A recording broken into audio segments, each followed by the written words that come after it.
आरोग्यम कार्यक्रम के सभी श्रोताओं को ध्वनि मित्र पांडुरंग पुराणिक का नमस्कार। और श्रोताओं, आज हमारे साथ हैं चेस्ट, टीबी, एलर्जी, फेफड़े से संबंधित रोगों के विशेषज्ञ डॉक्टर संजय कुमार पाठक। डॉक्टर साहब, बहुत बहुत स्वागत है आपका। नमस्कार। सभी श्रोताओं को मैं डॉक्टर एस के पाठक नमस्कार करता हूं और सभी की अच्छे स्वास्थ्य की कामना करता हूं। डॉक्टर साहब, फोन आने शुरू हो गए हैं, हम लोग देखते हैं पहला फोन किसका है। हेलो। हेलो। हाँ, नमस्कार। आरोग्यम कार्यक्रम में स्वागत है। कौन बोल रहे हैं?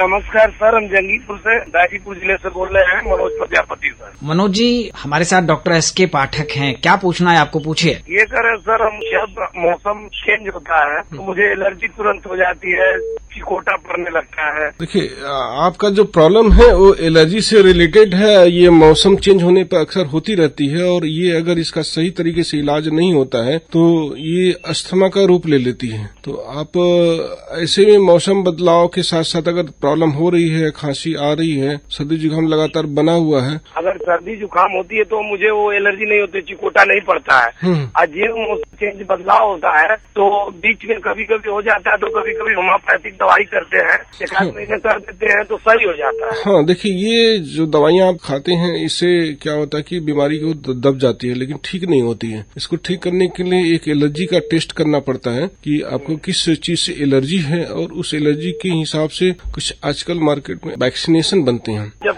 कभी अंडा ज्यादा खा लेते हैं, अंडा का प्रयोग कर लेते हैं जाड़ा में, तो गर्मी में या मौसम बदलता है तो तुरंत मुझे होता है वही मैं और अंडा। हाँ, वही मैं कह रहा हूँ कि कई सारी चीजें एलर्जी हैं, तो एलर्जी के टेस्ट करने के बाद। डॉक्टर साहब, एक और समस्या है, हमारे मैडम हमारे बच्चों को लाल लाल दाना नियर निकल रहा है।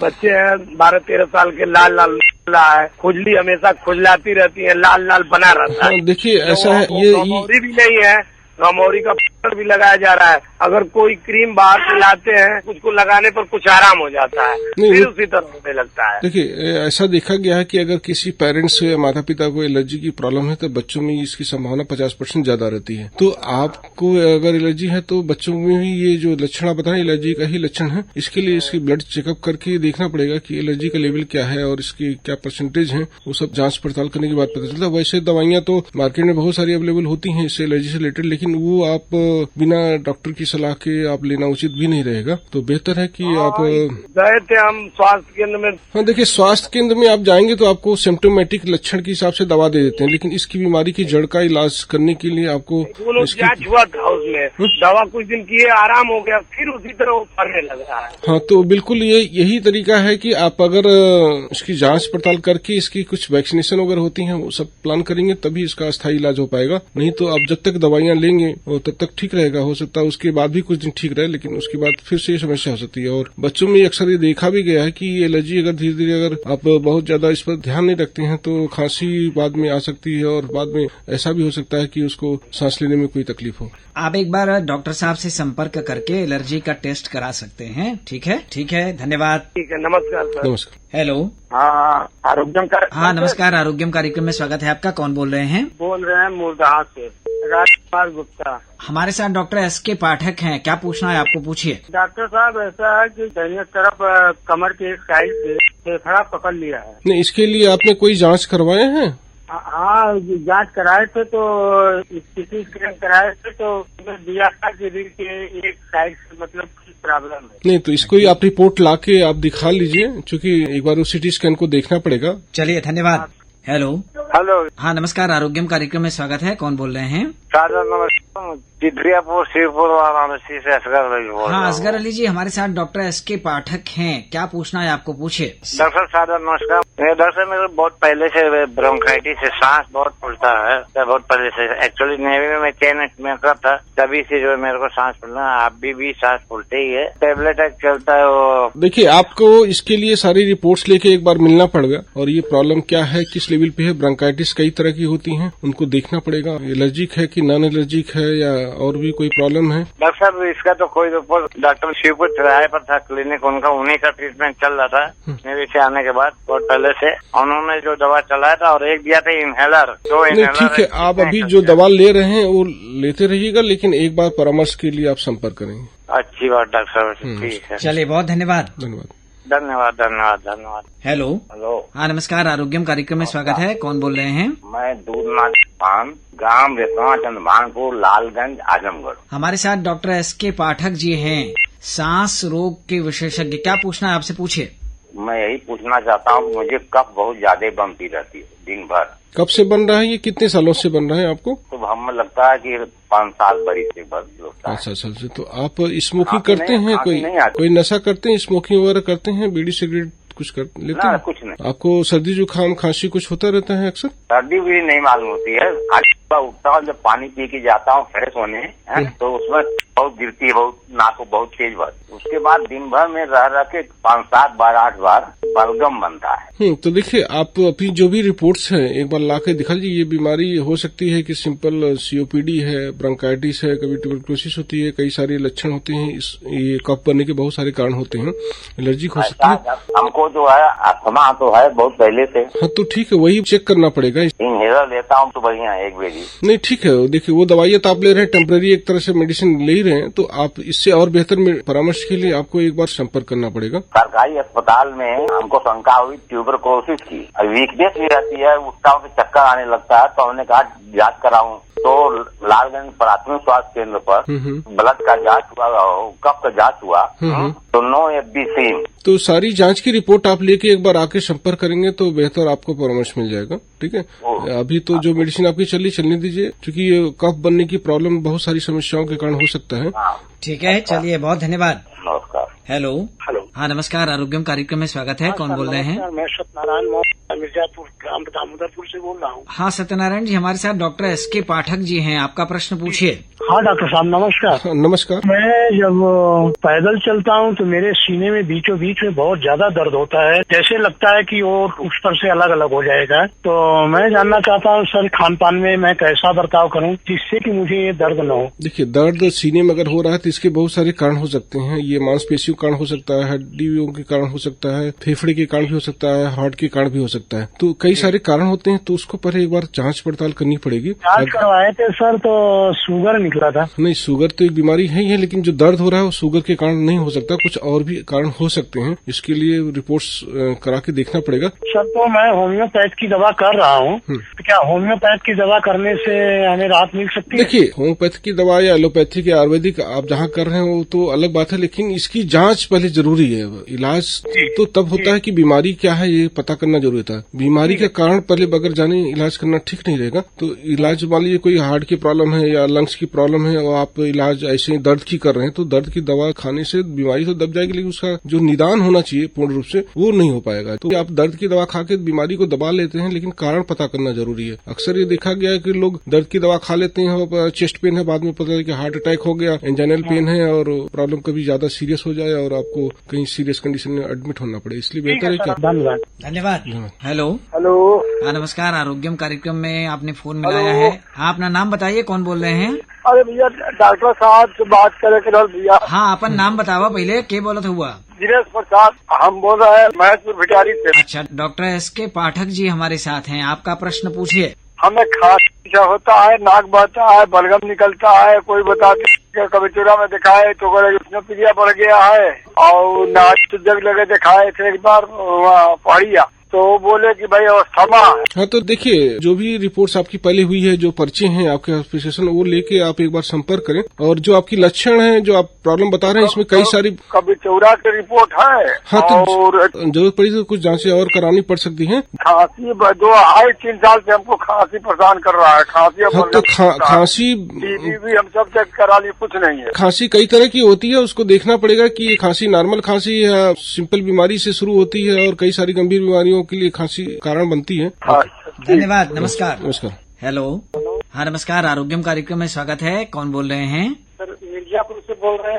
मेरा नाम है, 50 साल उम्र है। अच्छा, हमारे साथ डॉक्टर एस.के. पाठक जी हैं, क्या पूछना है आपको, पूछिए। सर, यही कि पेट में गुड़गुड़ाहट रहता है, लेकिन हो जाता है, वजन गिर रहा है। ये जो आपको पेट में गुड़गुड़ाहट हो रही है, वजन गिर रहा है, हो सकता है आपको पेट की टीबी हो। तो वही सब पूछना चाह रहे थे, दवा से खा रहे हैं लेकिन भूख लगती है। हाँ, तो वही मैं कह रहा हूँ कि ये जो आप लक्षण बता रहे हैं, ये पेट की टीबी का लक्षण है। टीबी के कारण अगर ये बीमारी होगी तो इसको ठीक होने में 8 से 9 महीने लगेगा, ठीक हो जाएगा। और क्या प्रॉब्लम है उसको उसके हिसाब से परामर्श दिया जाए। सर, दवा टीबी की 9 महीना खाए हैं। 9 महीने खाए हो सकता है कुछ और भी इसके कारण हो, तो उसको एक बार चेक करना पड़ेगा। पड़ेगा। तो अपनी रिपोर्ट एक बार दिखा लीजिए। ठीक है, चलिए बहुत धन्यवाद। हेलो, हाँ नमस्कार, आरोग्यम कार्यक्रम में आपने फोन मिलाया है, अपना परिचय दीजिए। जी सर, प्रणाम। परिचय दीजिए। मित्र शाहजहांपुर से बोल रहे हैं सर जी। हाँ जी, बोले। हमारे साथ आज फेफड़ा रोग विशेषज्ञ हैं डॉक्टर एस.के. पाठक जी। आपका प्रश्न पूछिए। ये सर तो में जो होता है वो इन्फेक्शन के कारण से होता है। कुछ लोग होते हैं उनको बहुत जल्दी जो है खांसी हो जाती है और जल्दी जल्दी जाती नहीं,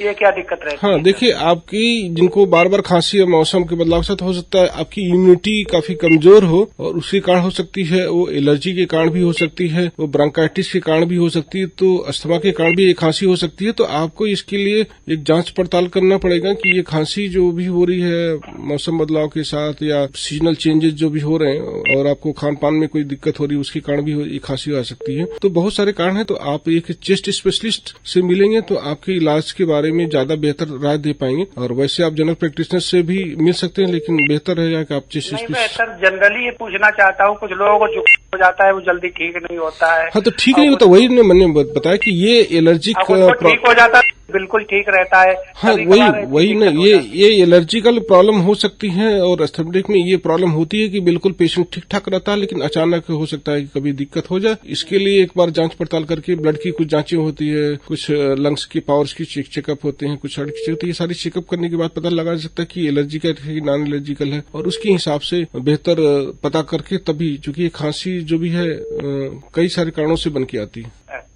और सर मैं ये पूछना चाहता हूँ आपसे, कुछ लोग होते हैं उनको 4-4, 5-5, 6-6, 8-8, 10-10 छींके आती हैं जो जुकाम कारण। हाँ, तो देखिए ये जो आप छींके बता रहे वो एलर्जिकल ही कारण होता है, और मौसम बदलाव या किसी ठंडे खान पान के कारण या कोल्ड चीजें लेने के कारण ये सब चीजें आती हैं। बॉडी हाइपर रिएक्टिव होती है। ऐसे में एक एलर्जी टेस्ट करा के पता करना होता है कि किस चीज से ये एलर्जी हो रही है, फिर उसकी हिसाब। चूंकि ये एलर्जी को अगर आप इग्नोर करते हैं, ध्यान नहीं देते, तो हो सकता है कि उसको भविष्य में अस्थमा हो जाए और बाद में सांस लेने में तकलीफ हो जाए। अच्छा। ठीक है डॉक्टर साहब, आपने इतनी अच्छी जानकारी दी, इतना अच्छा कार्यक्रम दिया है, और ये कार्यक्रम बहुत सुना जाता है। हम सब ऐप से सुनते हैं। ध्वनि मित्र पांडुरंग पौराणिक जी से बहुत बहुत धन्यवाद, जो इतने अच्छे कार्यक्रम लेकर के आते हैं जिसकी कोई मिसाल नहीं है। धन्यवाद, चलिए बहुत धन्यवाद। बहुत बहुत धन्यवाद। ओके सर, बहुत बहुत धन्यवाद। बहुत अच्छे कार्यक्रम होते हैं आपके, बहुत उपयोगी होते हैं। धन्यवाद। हेलो, हाँ नमस्कार, आरोग्यम कार्यक्रम में स्वागत है। कौन बोल रहे हैं? देवी दयाल मिश्रा, ग्राम जरा। हाँ देवी दयाल जी, हमारे साथ डॉक्टर एस.के. पाठक जी हैं। प्रश्न पूछिए आपका। जी, आप पांडुरंग सर जी बोल रहे हैं ना? जी, आप डॉक्टर साहब से बात कीजिए। देवी दयाल मिश्रा, गाजीपुर से मैं बोल रहा हूँ, गरासे से। बताएं। ये कह रहे थे कि गला जो है कभी कभी जो है पूरा जो फट जाता है अंदर की तरह। फिर जो भोजन जो है खाने में जो है छोटे छोटे जो है छाला की तरह जो है। देखिए, ये जो आप बता रहे लक्षण हो सकता है एलर्जिकल फेरेंजाइटिस होती है। तो ये फेरेंजाइटिस में क्या होता है कि जो आपके गले के प्रॉब्लम, वहाँ पर अल्सर बन जाते हैं, सूजन हो जाती है, उसके कारण ये दिक्कत हो सकती है। तो इसके लिए एक बार पूरा चेकअप करके देखना पड़ेगा कि वो अंदर किस चीज से हो रही है और इसका इलाज और कैसे बेहतर किया जा सके। क्योंकि अभी दवाइयां आप लेंगे और नॉर्मल हो सकता है हो जाए दवाओं से, लेकिन अगर ये बार बार हो रहा है तो इसके कारण को पता करना जरूरी होता है। सिंपल कारण से लेकर सीरियस कारण भी हो सकते हैं, तो इसको एक बार जांच पड़ताल करा लें। धन्यवाद। हेलो, हाँ नमस्कार, आरोग्यम। नमस्कार सर। हाँ, आरोग्यम कार्यक्रम है, आपका परिचय दीजिए। श्री रामचंद्र गौरिया बोल रहे हैं, बरवाडी फोन से। हमारे साथ डॉक्टर एस.के. पाठक जी हैं। क्या प्रश्न है आपका, पूछिए। प्रश्न है सर कि जैसे कि हमारा जीभ में जैसे छाला हो गया है, वही प्रश्न हम जानना चाहते हैं। जीभ में छाला हो गया, तो देखिए छाला के लिए बहुत सारे कारण होते हैं। खासकर अक्सर ये देखा गया कि ये पेट की बीमारियों से होता है। तो आप पेट रोग विशेषज्ञ से संपर्क करेंगे तो ज्यादा बेहतर इलाज बता पाएंगे। ठीक है। हेलो, हाँ नमस्कार, आरोग्यम कार्यक्रम में स्वागत है। कौन बोल रहे हैं? जी सर, हम मदनलाल बोल रहे हैं, अम्बेडकर नगर से, उत्तर प्रदेश। अच्छा, क्या पूछना चाहते हैं आप? जी, जैसे जो सांस सर फूलता है और लोग परमानेंट दवा खाते हैं, इसी बारे जानकारी चाहिए। देखिए, आपकी जो ये सांस फूलने की समस्या है, हो सकता है ये अस्थमेटिक हो और एलर्जिकल भी हो। तो इसके लिए आपको कुछ बेहतर जांच और एलर्जी की जांच करा के ये पता करना होगा कि जो बार बार समस्या हो रही है कहीं एलर्जिकल है। चूंकि अब ये दवा आप खाते हुए हो सकता है आपको ठीक हो जाए और कुछ दिन ठीक रहे, उसके बाद दोबारा हो जाए। तो इसके लिए एलर्जी का टेस्ट करा के पता करना पड़ेगा कि आपको जो प्रॉब्लम है वो किन किन चीजों से एलर्जी हो रही है, और उसके हिसाब से कुछ वैक्सीन वगैरह बनाई जाती है। उस वैक्सीनेशन से आपका ये बीमारी ठीक हो सकती है। ठीक है, चलिए बहुत धन्यवाद। धन्यवाद। Hello, hello. हाँ नमस्कार, आरोग्यम कार्यक्रम में आपने फोन मिलाया है, अपना परिचय दीजिए। जी सर, मैं प्रेम धनी सर विकलांग बोल रहे हैं, जिला जौनपुर, ग्राम ककोरी से सर। अच्छा, हमारे साथ आज टीबी और दमा रोग विशेषज्ञ हैं डॉक्टर एसके पाठक। आपका प्रश्न क्या है? सर मेरा उम्र है 47 वर्ष चल रहा है सर, और हमारा जो है बीपी हाई हो जा रहा है सर, और जो है दवा मैं जब खा लेता तो ठीक हो जाता है, इसके बाद फिर जो है हो जाता है। नहीं तो ये जो आपका प्रॉब्लम है बीपी हाई होने के लिए, इसके लिए आपको खान पान का परहेज बहुत इंपॉर्टेंट है। खाने में नमक कम और चिकनाई का चीज का सेवन बिल्कुल बंद कर दें, या सेंधा नमक का यूज करें। और इसमें कोलेस्ट्रॉल ब्लड टेस्ट कुछ होते हैं, कराना पड़ता है, हार्ट की कुछ चेकअप होती है, ये सब करा के रखना पड़ेगा, क्योंकि ये बीपी हाई होने से हार्ट अटैक वगैरह की संभावना भी बढ़ जाती है। तो ऐसे में आपको अपनी जांच पड़ताल करके दवाइयां लेना और एक चेस्ट स्पेशलिस्ट के साथ संपर्क में रहना बेहतर जरूरी रहेगा। सर अभी तो मैंने कोई रिपोर्ट नहीं निकलवा, तो आप एक बार जांच जरूर करा लें, क्योंकि ये जो बीपी हाई है ये कभी हार्ट अटैक हो सकता है और ये सब प्रॉब्लम हो सकती है। तो उससे बेहतर है कि आप पहले जांच करें, क्योंकि दवाई आप खा रहे हैं, छोड़ दे रहे हैं, फिर कम हो जा रहा है, ज्यादा हो रहा है, तो इससे हार्ट पर लोड हो सकता है और हार्ट फेल भी हो सकता है। जी सर, ठीक है, धन्यवाद। धन्यवाद सर। नमस्कार। हेलो। हेलो। हाँ नमस्कार, आरोग्यम कार्यक्रम में फोन लग गया है, अपना परिचय दीजिए। जी मैं सुरेश कुमार पटेल बोल रहा हूँ, सुदामापुर बड़े के। अच्छा सुरेश जी, बहुत बहुत स्वागत है हमारे साथ डॉक्टर एसके पाठक। आपका प्रश्न पूछिए। सर नमस्कार। नमस्कार नमस्कार, बताएं। सर मेरा एक्सीडेंट हो गया था 29 नवंबर को। तो हमें चेस्ट वगैरह में, पैर वगैरह में बहुत ज्यादा चोटें आ गई थी। तो फर्स्ट टाइम हमने नजदीकी हॉस्पिटल में ट्रीटमेंट करवाया, उसके बाद हमने ट्रॉमा सेंटर में ट्रीटमेंट करवाया। लगभग 2 महीने तक दवा चली, लेकिन उसके बाद सर चेस्ट में हमारे अभी रह का दर्द चुभन सा होता है। देखिए, चेस्ट में हो सकता है अंदरूनी चोट आई हो, लंग्स में कोई प्रॉब्लम आई हो, हार्ट में। अगर जरूरी पड़ी तो कुछ चेकअप करा के देखना पड़ेगा कि ये अभी भी समस्या आपकी समाधान क्यों नहीं हो पा रहा है। वहाँ के डॉक्टर बोले थे कि पतली बस समझ लीजिए टूटी नहीं है। तो हो सकता है अंदरूनी चोट हो, उसको एक बार लाके जो भी रिपोर्ट्स आपके पास है वो लाके दिखा लीजिए। ओके सर, धन्यवाद सर। ठीक है, धन्यवाद। हेलो। हेलो नमस्कार। हाँ नमस्कार, आरोग्यम कार्यक्रम है और आपका परिचय हमें लेना है। कौन बोल रहे हैं आप? सर मैं रतिनाथ त्रिपाठी बोल रहा हूँ, शंकर नगर कॉलोनी, कपिलधारा, कोटवा से। अच्छा, आपका प्रश्न डॉक्टर पूछ साहब लीजिए। नमस्कार। नमस्कार नमस्कार। सर ये पूछना था, वाइफ हमारी है 42 ईयर एज है उनका। उनको कभी कभी जो है लगातार छींक आने लगता है, 10 बार 15 बार।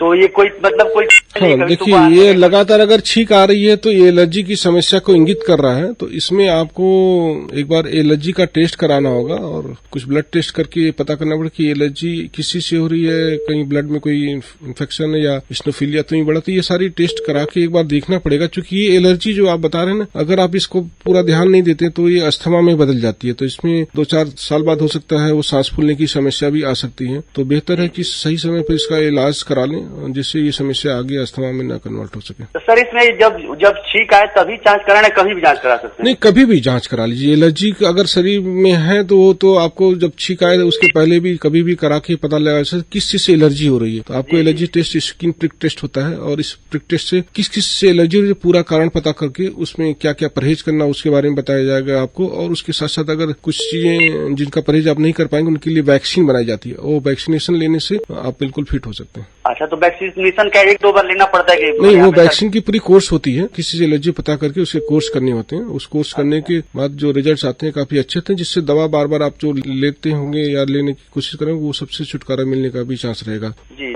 चलिए, बहुत धन्यवाद। ठीक सर, धन्यवाद आपको बहुत बहुत सर, प्रणाम। हेलो। हाँ पांडुरंग जी नमस्कार। हाँ नमस्कार, आरोग्यम कार्यक्रम में स्वागत है। कौन बोल रहे हैं?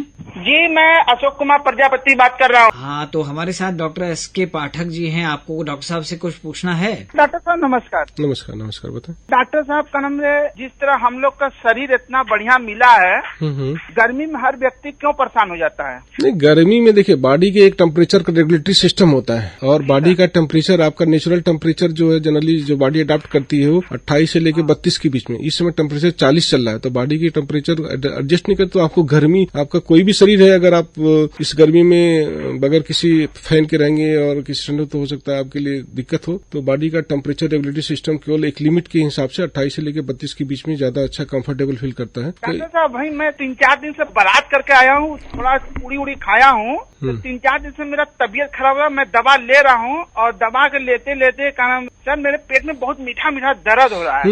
देखिए आपको गैस्ट्राइटिस हो सकती है खान पान से, तो आप ये पेट के रोग विशेषज्ञ से संपर्क करें, बेहतर रहेगा। हेलो। हाँ जी। हाँ नमस्कार, आरोग्यम कार्यक्रम में स्वागत है।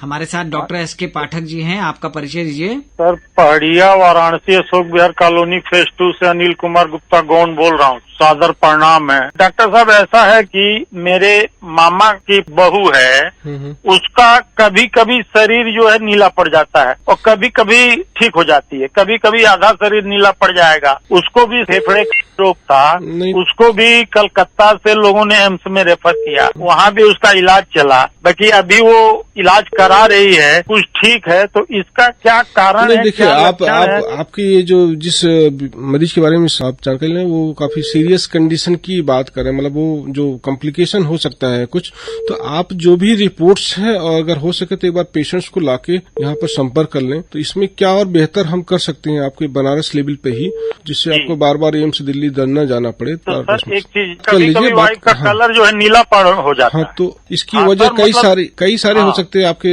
जो लंग्स की सेंसिंग होती है ब्लड का, और ऑक्सीजन की मिक्सिंग नहीं हो सकती है, आपके लंग्स कमजोर हो जिसमें ऑक्सीजन पूरी तरह से मिक्स नहीं कर पा रहा है, तो लंग्स में डैमेज होता है, उसके कारण सांस की नलियों में सिकुड़न हो जाती है। कई सारे कारण होते हैं, तो उससे पता करके ये देखा जाए कि आपको बेहतर और क्या इलाज कर सकते हैं। बिल्कुल सर, सही बात है। बाकी मैं ये चाहता हूँ कि मतलब ये आप लाभदायक बातें बताएं कि आखिर ये शुरुआत में ही आदमी कैसे जान जाए कि मुझे लंग्स का है ये परेशानी, और लंग्स कैंसर में क्या होता है? जैसे लंग कैंसर भी इसके लिए जांच पड़ताल शुरुआती में। देखिए, अगर आपको कोई भी प्रॉब्लम, अगर आपको लग रहा है कि 2-1 हफ्ते नहीं ठीक हो रही है, तीसरा इसका कोई सीरियस कंडीशन है, तो आपको एक विशेषज्ञ से संपर्क करना पड़ता है, जिससे कि ये पता चल जाए कि कोई गंभीर बीमारी तो नहीं है। क्योंकि अक्सर लोगों को देखा गया कि सांस फूल रही है तो लोग छोड़ते हैं कि चलिए ठीक है, दवा लिया और ठीक हो गया। तो वो कोई नहीं, खांसी आ रही है तो खांसी के बहुत सारे कारण होते हैं जिसके कारण आपको बीमारी का लक्षण ये इंडिकेशन देता है। अगर आपको मुंह से खून आ रहा है तो इसका मतलब यह है कि अंदर कोई सीरियस प्रॉब्लम है।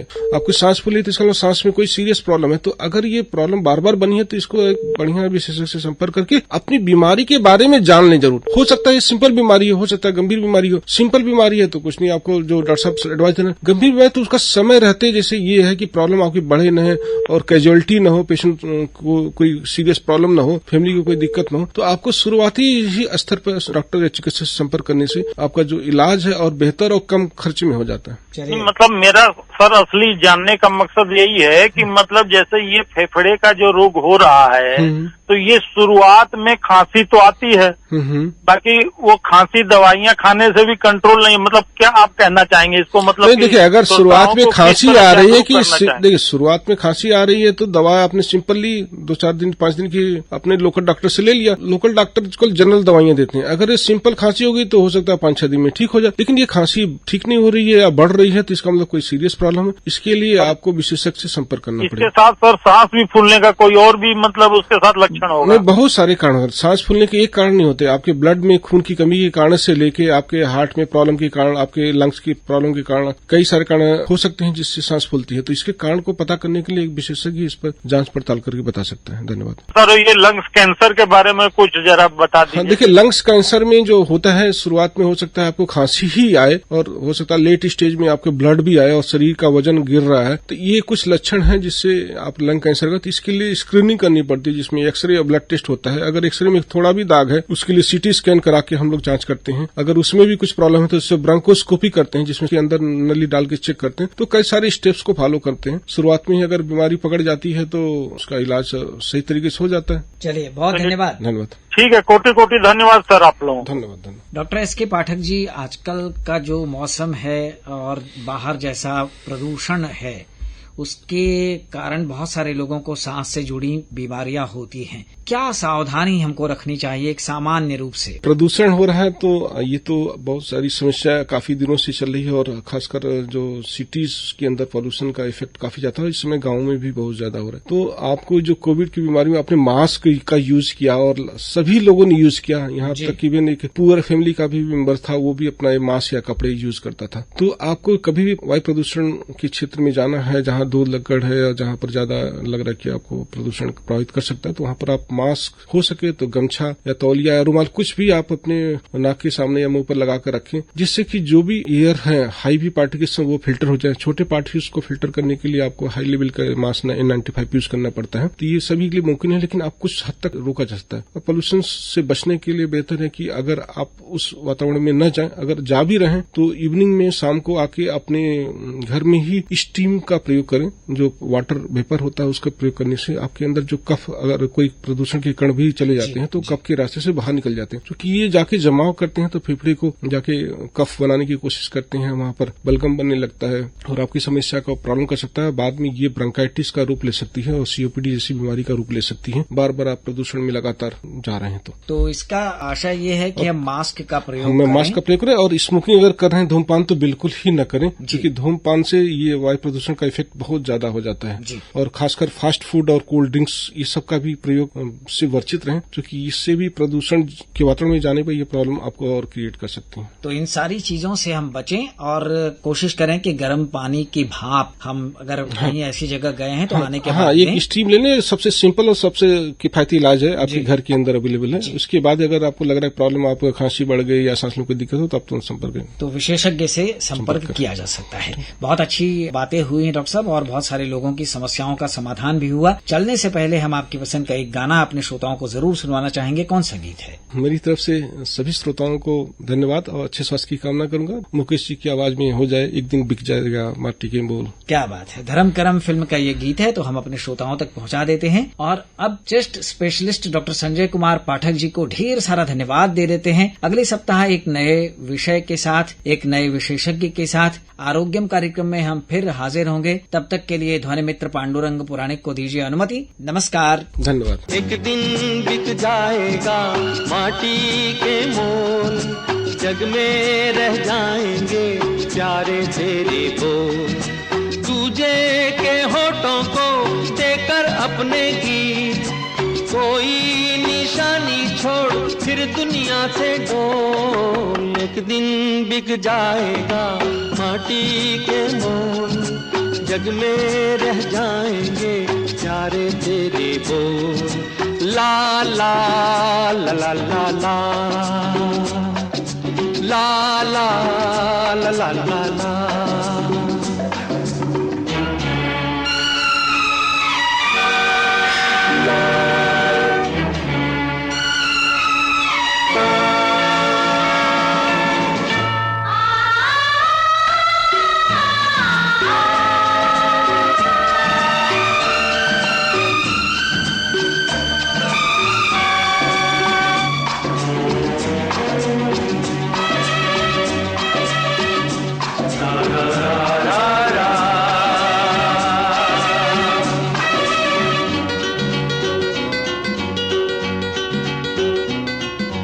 अनहोनी पथ में कांटे लाख बिछाए, होनी तो फिर भी बिछड़ा यार मिलाए।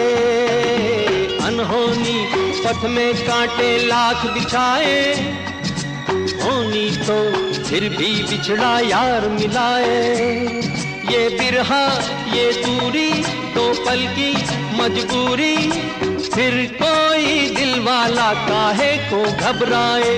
करम पम धारा जो बहती है मिलके रहती है, बहती धारा बन जा फिर दुनिया से डोल। एक दिन बिक जाएगा माटी के मोल, जग में रह जाएंगे प्यारे तेरे बोल। ला ला ला ला ला ला ला ला ला ला ला ला।